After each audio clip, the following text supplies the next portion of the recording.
Assalamualaikum warahmatullahi wabarakatuh.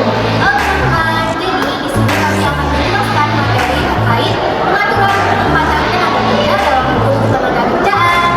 Nah, sebelum kami menjelaskan, alangkah baiknya kami semua di sini untuk diizinkan untuk mengenalkan diri terlebih dahulu. Saya Rasaya Borsani dengan NIM D1A124001. Saya Syakira Fenisa dengan NIM 01. Saya Syakira Putri Ariana dengan NIM 012. Saya Marta Felicia dengan NIM 027. Saya Fidelia Sinantara dengan NIM B1A12408.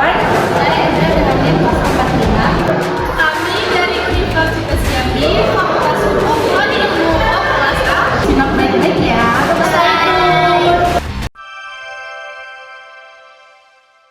Hai teman-teman, kita mulai ya dengan pengertian dasar penempatan tenaga kerja. Jadi, penempatan tenaga kerja itu adalah proses pelayanan kepada pencari kerja agar mendapatkan pekerjaan yang sesuai dan juga membantu pemberi kerja mengisi lowongan berdasarkan bakat, minat, dan kemampuan.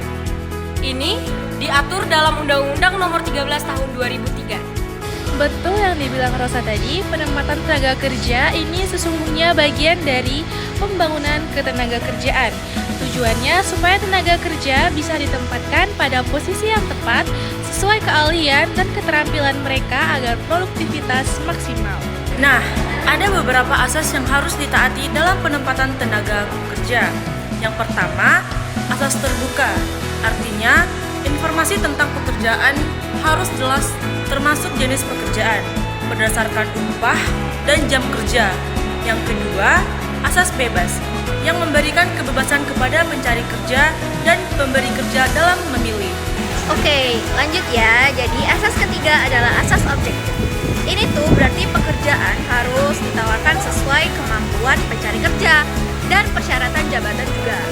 Kemudian yang terakhir juga ada asas keadilan, yang dimana penempatan tenaga kerja itu tidak diskriminatif terhadap ras, jenis kelamin, ataupun agama dan lain-lainnya. Jadi tidak boleh adanya diskriminasi atau perbedaan-perbedaan yang menyangkut soal ras, terus yang udah dijelaskan seperti tadi.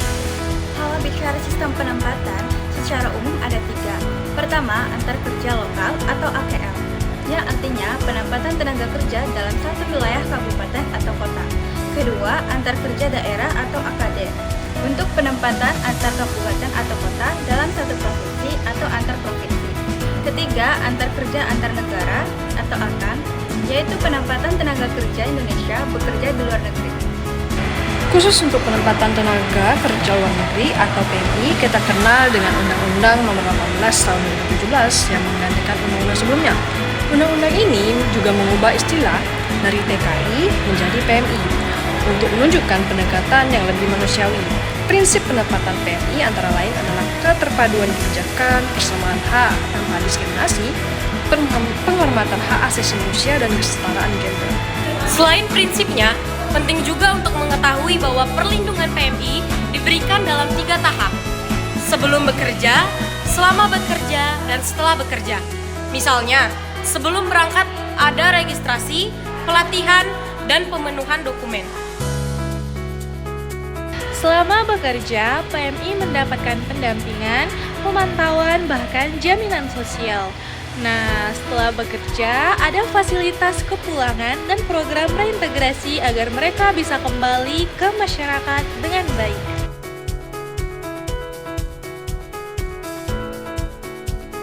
Jadi, bisa kita simpulkan bahwa penempatan tenaga kerja itu tidak hanya soal mendapatkan pekerjaan, tapi juga memastikan hak dan perlindungan tenaga kerja supaya mereka bisa bekerja dengan aman dan nyaman.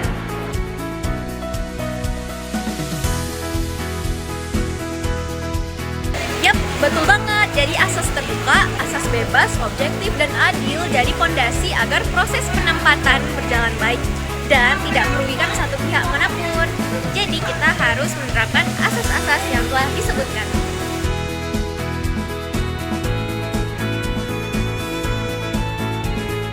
Kemudian perbedaan sistem AKL, AKD, dan AKAN membantu penempatan tenaga kerja lebih terorganisir baik di dalam negeri maupun di luar negeri.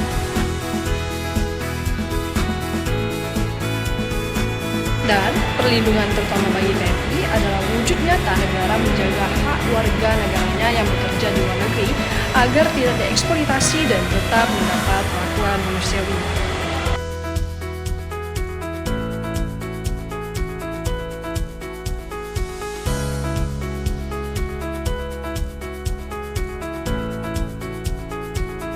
Terima kasih teman-teman, semoga presentasi ini membantu kita semua memahami pentingnya penempatan tenaga kerja yang tepat dan perlindungan yang menyertainya.